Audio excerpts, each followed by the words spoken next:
Thank you, Negan. Good morning, ladies and gentlemen. It's good to see so many of you here. I'm really quite surprised you all made it here this morning. There's a couple of messages I'd like to try and get across to you this morning. The first is that whilst we're living in a very, very exciting industry, it's not without some very, very significant challenges going forward in the next couple of decades. Big challenges, probably bigger than the ones that my colleagues and I faced when we started off in the mid-70s or whenever it was. So big challenges facing you guys, which of course will make life very interesting. And the second point I want to make here today is that you're not going to address these challenges unless you take up significantly research and development and innovation, have a culture of research, development and innovation in your companies. Leadership in the future will be equated to those types of attributes. So you really do need to take R&D as a culture into your companies. So first of all, I'm just going to spend literally a couple of minutes on a slide about CSIRO so that everybody understands what the organisation's about. It's not that well understood. People know the acronym CSIRO, but they don't really know much about the organisation. I'd like to spend a bit more time on some of the drivers of technology, particularly in the Australian context. The challenges that I referred to earlier that these drivers present to us as a technical group, and as in the case of yourselves as the future leaders of this industry. And then I'll take you through some four good examples of the sorts of things that research and development can do to really make a huge impact on how the industry will change and how it will look in the future. So fairly large impact type things. And then I'll just conclude with a few comments. So first of all, about CSIRO, just a few words. Again, you can read these things in your notes, so I'm not going to go through all of them. It's a very substantial organisation. It's 6,500 people. It's $1 billion a year. And it allows Australia to punch well above its weight in the global science and engineering world. If Australia didn't have a CSIRO, we would be in all sorts of trouble. People don't understand that, but it's a fact. Particularly at the moment when we're doing a lot of this water study, a lot of these climate change studies, a lot of that science is coming out of CSIRO because the government has that organisation there and society has that organisation there to do this work for them. So it's a very substantial organisation and it's very highly respected around the world. And Australia does very well to have it there. CSIRO's roles are really about helping the community to improve itself and helping industry to improve itself. So in terms of our involvement in the minerals sector, we're about addressing fairly major national challenges that face the minerals sector, which is the bit that I'm going to talk a little bit to you about. But it's also about helping industry do better what they already do, not necessarily changing them completely, although that's in the role, but basically doing things better. And of course, providing fact-based solutions to community problems and developing new science. So it's not a university. CSIRO is not a big university. It's a science and technology research organisation. It's focused on particular problems that the government sets the agenda of.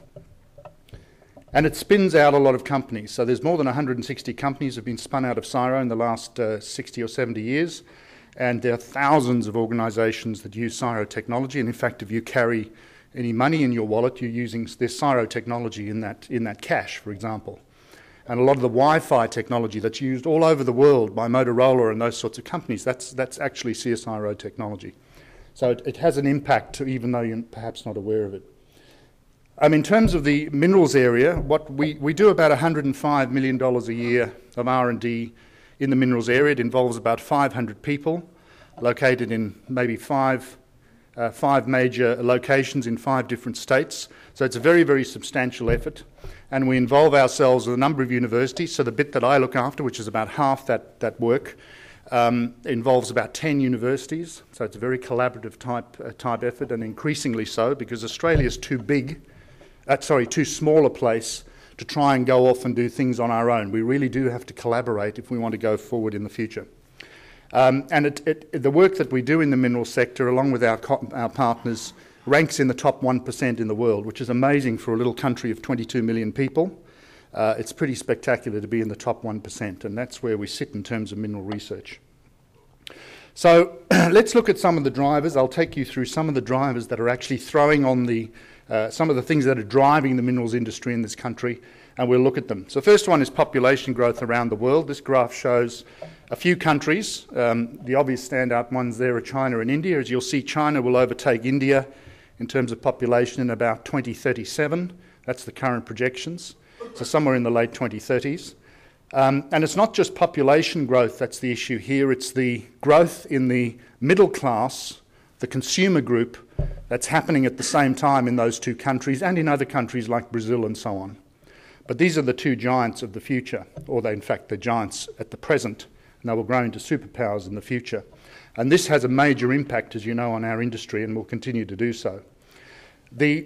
Associated with this population growth and this growth of consumerism, and this is just an example of Chinese consumerism over the last few years, and I thank Dow Chemicals for this slide, as you can see I've acknowledged them there, is the amount of stuff that these guys are buying internally. So if you just look at the graph of the motor cars there on the right-hand side, it's gone from, say, 3 million privately owned vehicles in 1999 to 10 million in 2004.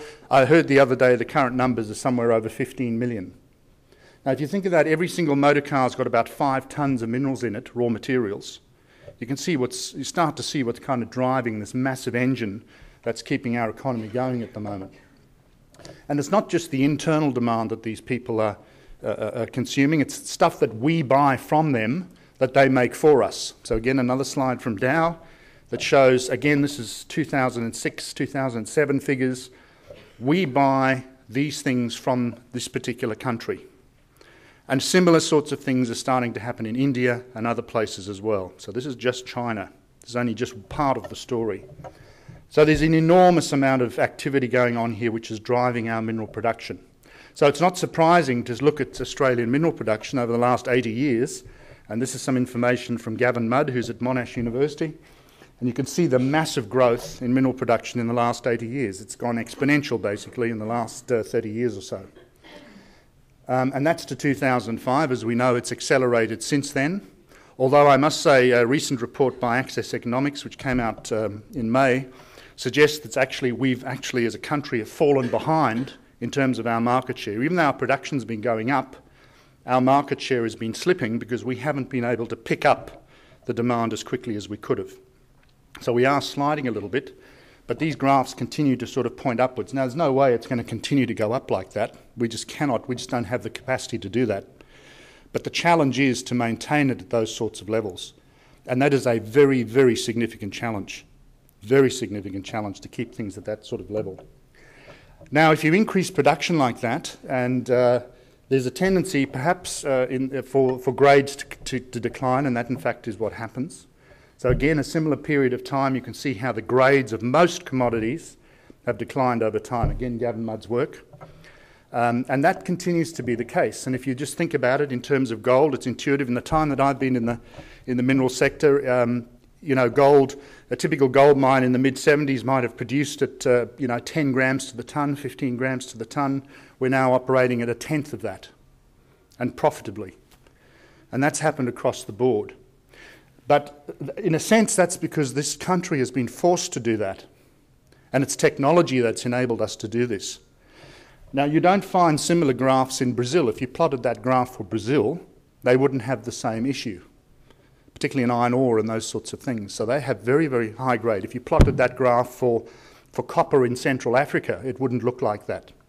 So we have a real challenge ahead of us here to continue to sustain our share, world market share in the mineral sector, in the face of declining grades. You can't do that without very, very significant R&D effort. Otherwise, the minerals industry simply goes offshore. Now, if you have high production levels over the last 80 years, coupled with declining grades, what do you wind up with? You wind up with a lot more waste, and that's in fact what happens. Given the environmental footprint and the environmental issues that face the industry, we're not really going to be allowed to continue to produce vast amounts of waste. So any new technologies of the future have to be focused on doing something with this waste or not producing any at all, and having very, very low footprint operations. This is a very significant challenge.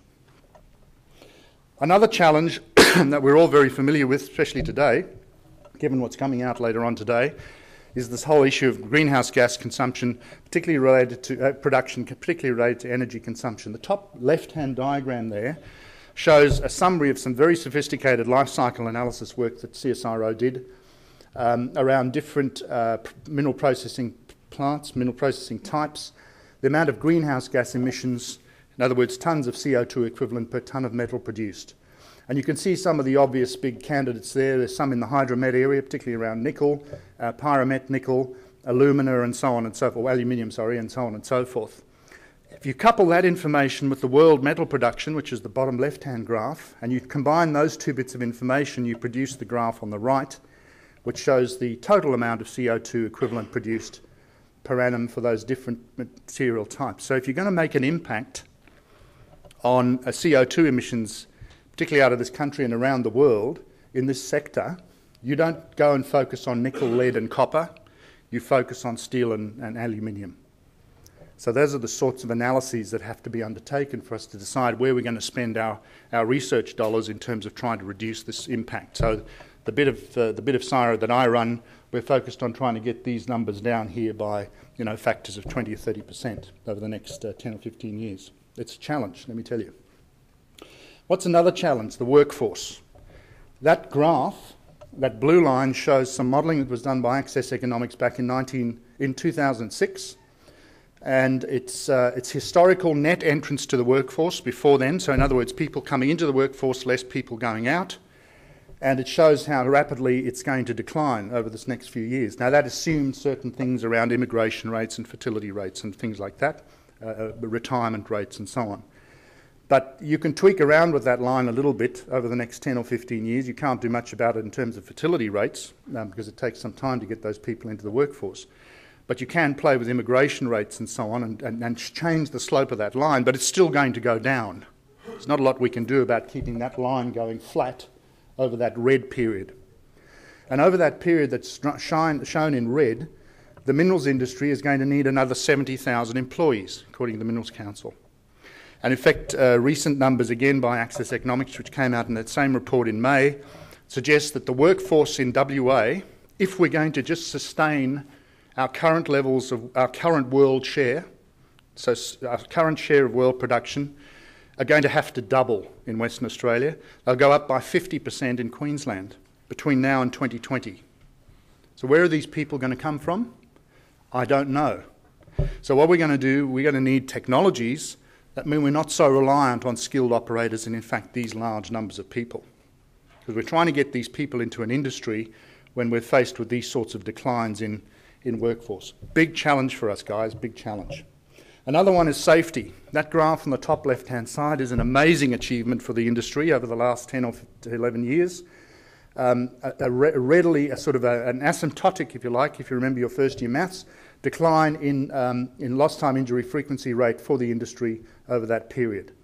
But as you remember also from first year maths, those things touch zero at infinity. So that, if you want a zero harm policy, if you really want zero harm, you want to get that graph down to zero, it's only going to happen at infinity. And that's a bit of a long way off. So for us to make a step change in that graph, you're going to have to do something completely different. And that's not around culture and all that stuff and around management systems. That's all been done. That's what got us down there in the first place. It's about new technologies that take people out of dangerous situations. So again, technology and R&D come into this. Similarly with the fatality rates, which show the fatalities in that particular 10-year period, the numbers are improved, no doubt about it, but they're still too big. To get those numbers to zero is a massive challenge, big challenge. And finally, exploration expenditure trends. A big challenge here. You can see Australia's numbers on the left versus some other bits of the world. And you can see over the past 5 or 6 years, Australia's share of worldwide exploration expenditures declined. Most other places it hasn't. So we're not actually restocking the warehouse shelves. We're emptying the warehouse shelves at an unprecedented rate, but we're not restocking it with exploration. Big challenge for the explorationists and for researchers that feed into the exploration industry. We've got to turn that graph around. Now, it started to turn around a little bit, but it's got a long way to go. We've practically halved since 1996 our share of world exploration expenditure, which is a major issue for us in the future. So, what are the things that we've got here? What does it all mean? Well, I guess the good news is there's likely to be sustained demand for mineral commodities, which is great, and coal, and going forward, provided it doesn't get knocked out of the system through some interesting policies. But there are a few issues here. There are a few ifs. There are a few howevers. We've got to find new Australian ore bodies. It's very nice to find ore bodies in Ghana and Peru, and that's terrific. But we have to find them here too. Otherwise, we won't have an industry here in the future, in 20 or 30 years' time. And there's a number of things impacting on that. It's around consolidation of the industry. We're increasingly relying on junior explorers. About 66% of exploration, greenfields exploration now, is done by juniors. It's certainly over 60%. And these are companies that have very, very tentative financial bases. So they're very, very tentative companies. There'll be fewer Australian workers, so more will have to be produced from fewer employees. And that's going to be a trend that has to continue in spades because of the decline in our workforce. We're going to wind up mining in this country in deeper, more difficult conditions, higher stress, more gassy mines in the case of coal mines, multi-seam operations in the case of coal mines, and so on and so forth. It's going to get tricky, very, very tricky. We have a decline in our quality of reserves, which I showed you on one of those graphs. So there's massive challenges associated with processing low-grade and complicated ores using new technologies. Otherwise, those bits of the mineral sector profile are going to go offshore.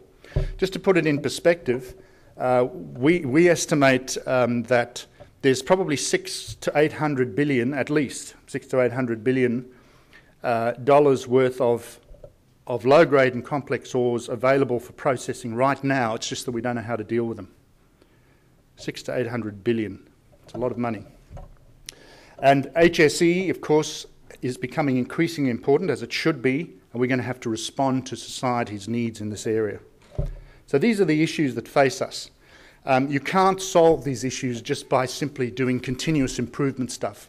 Don't get me wrong, continuous improvement is critically important to day-to-day operations, and Martin Ross's talk yesterday was really good about this because continuous improvement sits at the coalface end of things. What you do need to do, though, is you need to start looking down the track at what's going to happen in 10 or 15 or 20 years' time, and that's where long-term transformational R&D, transformational in the sense that we do things completely differently, not just more of the same and tweaking things around the 5 or 10%, but changing things by an order of magnitude. That's what I mean by transformational. And we're going to have to do this increasingly in this country and much more quickly and much more efficiently if we're going to stay in business. So these are the challenges. So what I'd like to now do is just take you quickly through 4 examples from the portfolio that I particularly look after, so I know a little bit about them. Just one example from each of these 4 areas, from exploration, from mining, mineral processing and sustainability, just quickly to give you an idea of the sorts of things we're talking about. Mineral exploration, those of you who are exploration geos or planning to be, mineral exploration at the moment is very empirical. And it's certainly based on science, but the way exploration geologists think is quite empirical. And what we have to do is change that completely, otherwise we're simply not going to find ore bodies in Australia in the sort of rates that we need to find them.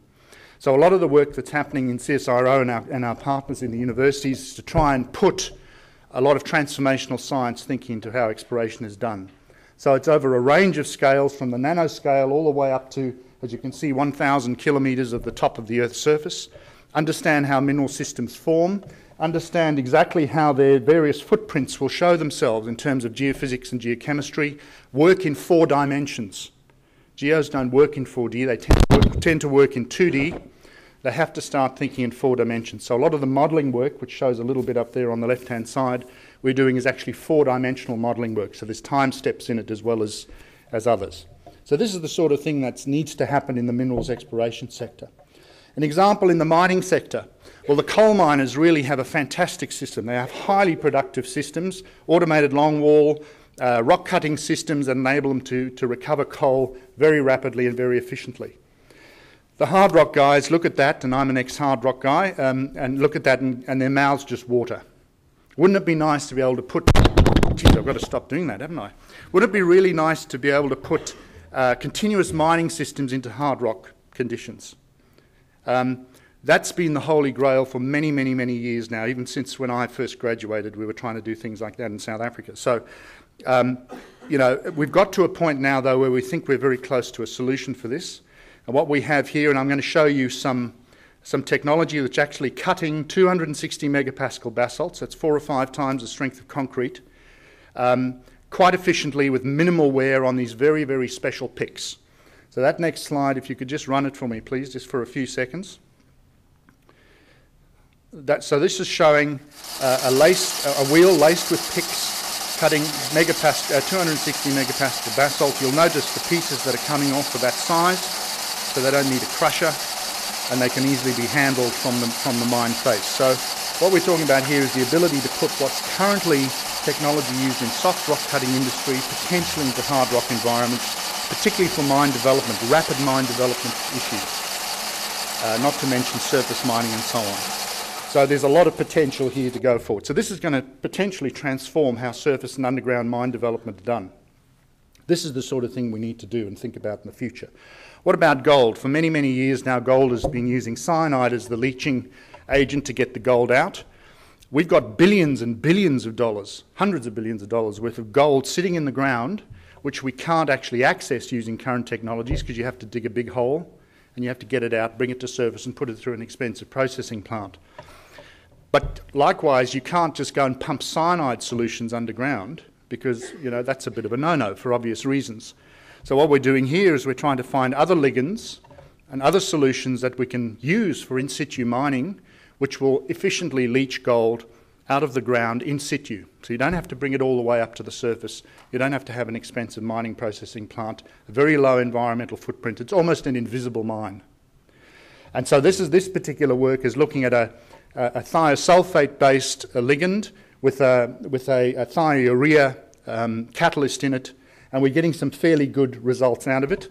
And we're also able to, we have a patented elution system now for recovering gold from the particular resins that are used to absorb the gold from the solutions, and that's in place now. So these are the sorts of things. This has the capability of completely transforming how we mine gold in the future, or copper ores or anything else that requires some kind of a leaching process. This is just the start of the process. And finally, one which I really like is this, and this is a real photograph, by the way. That's not a Mickey Mouse diagram. That's a photograph of a spinning disc which is granulating slag out of steel, the steel making process. The slag comes into 1500 degrees.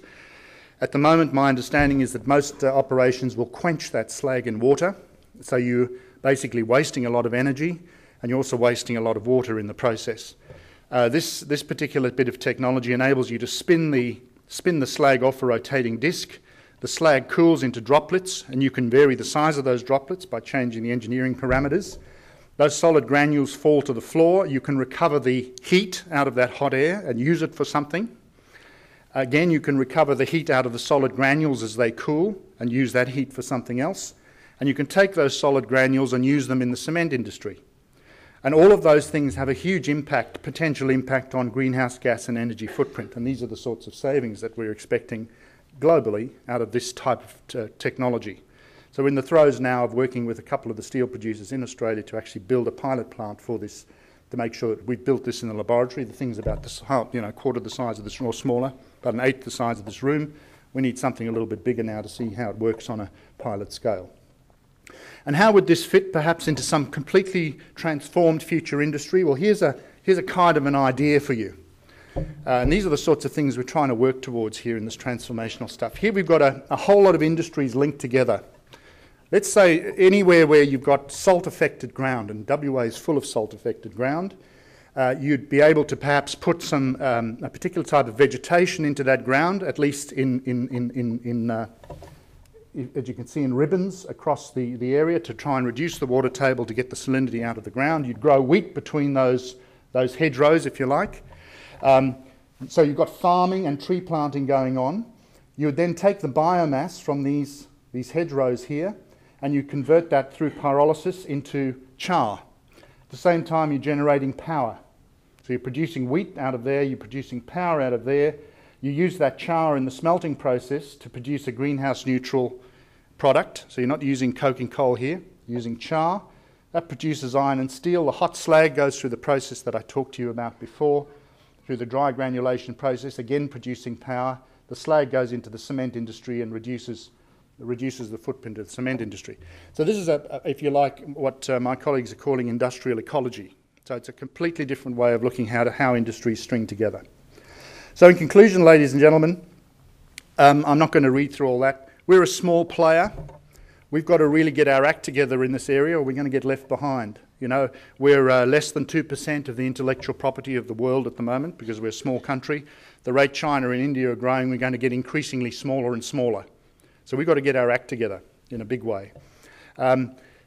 You guys and guys like me have to really, really understand, the people who run your companies have to really understand the value of research and development, what it can actually do for their companies into the future. And I believe, as I said here back in 2006, and I've got to the stage in life where I can actually quote myself now, it's a bit scary. Successful minerals companies of the future will be those that embrace and support education, which is what we're about here, R&D, innovation and CPD for their staff. But particularly R&D. We have some serious challenges, folks, and I look forward to chatting to you in the future and seeing how you address those challenges. Thanks very much.